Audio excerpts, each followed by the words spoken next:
أعوذ بالله من الشيطان الرجيم. بسم الله الرحمن الرحيم. الرحمن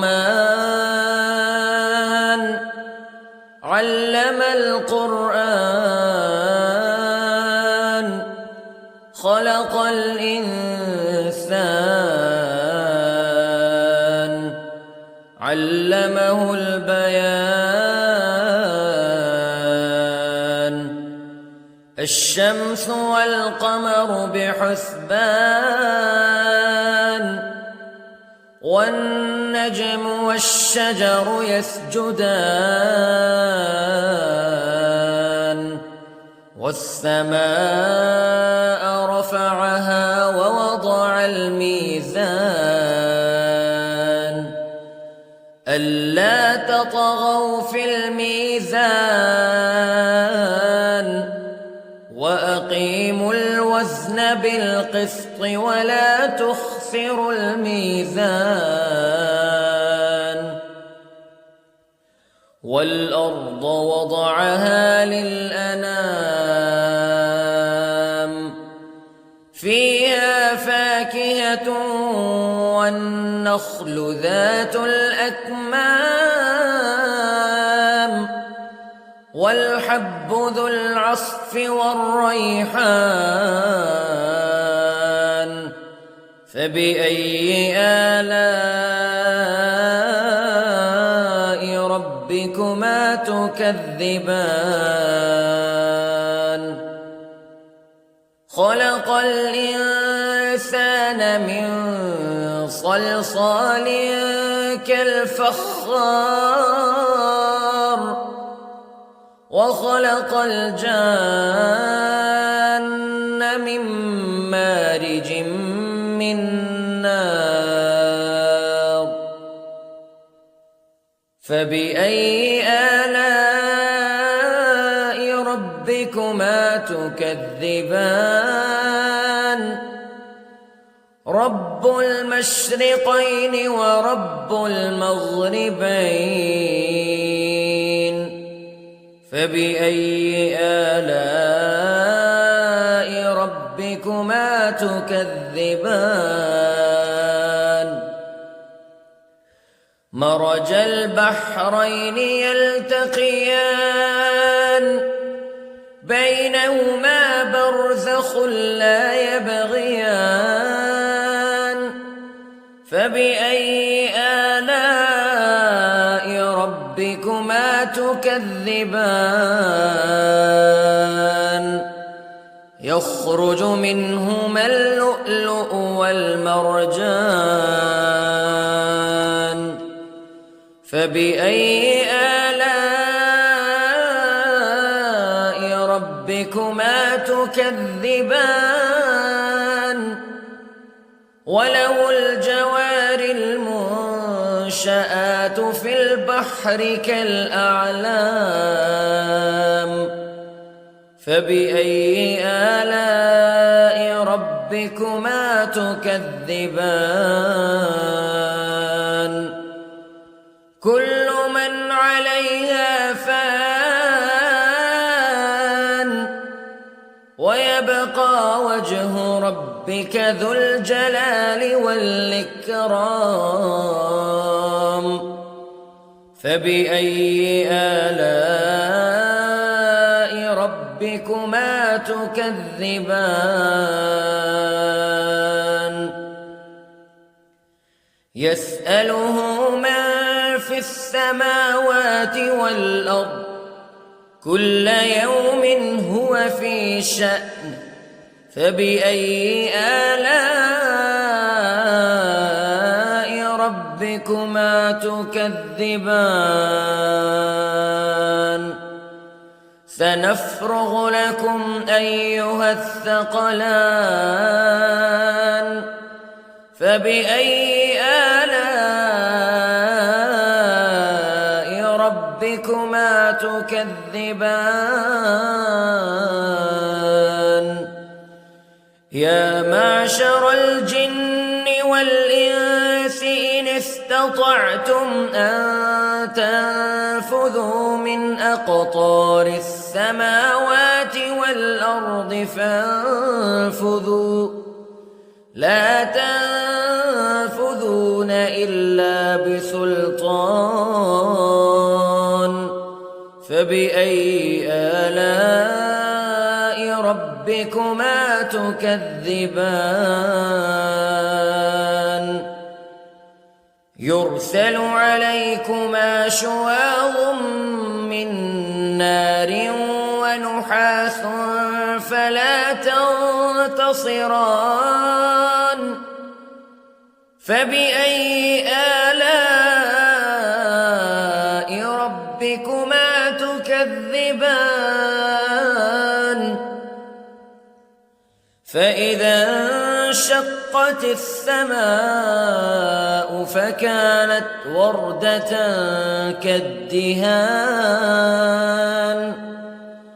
فبأي آلاء ربكما تكذبان فيومئذ لا يسأل عن ذنبه إنس ولا جان فبأي آلاء ربكما تكذبان يعرف المجرمون بسيماهم فيؤخذ بالنواصي والأقدام فبأي آلاء ربكما تكذبان هذه جهنم التي يكذب بها المجرمون يطوفون بينها وبين حميم آن فبأي آلاء ربكما تكذبان ولمن خاف مقام ربه جنتان فبأي آلاء ربكما تكذبان ذواتا أفنان فبأي آلاء ربكما تكذبان فيهما عينان تجريان فبأي آلاء ربكما تكذبان فيهما من كل فاكهة زوجان فبأي آلاء ربكما تكذبان متكئين على فرش بطائنها من استبرق وجنى الجنتين دان فبأي آلاء ربكما تكذبان فيهن قاصرات الطرف لم يطمثهن إنس قبلهم ولا جان فبأي آلاء ربكما تكذبان كأنهن الياقوت والمرجان فبأي آلاء ربكما تكذبان هل جزاء الإحسان إلا الإحسان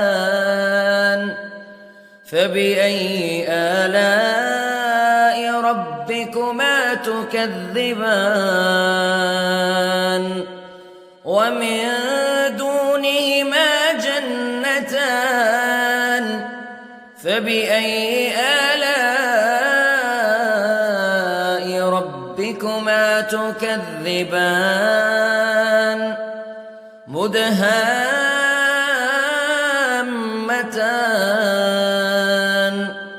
فبأي آلاء ربكما تكذبان فيهما عينان نضاختان فبأي آلاء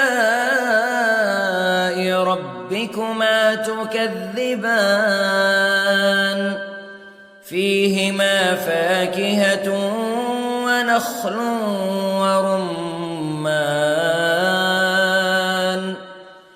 فبأي آلاء ربكما تكذبان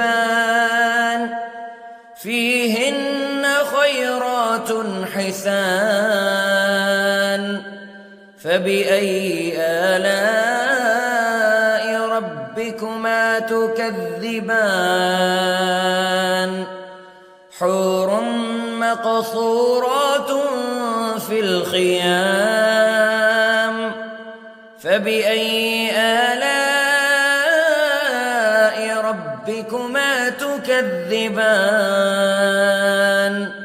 لم يطمثهن إنس قبلهم ولا جان فبأي آلاء ربكما تكذبان متكئين على رفرف خضر وعبقري حسان فبأي آلاء ربكما تكذبان تبارك اسم ربك ذي الجلال والإكرام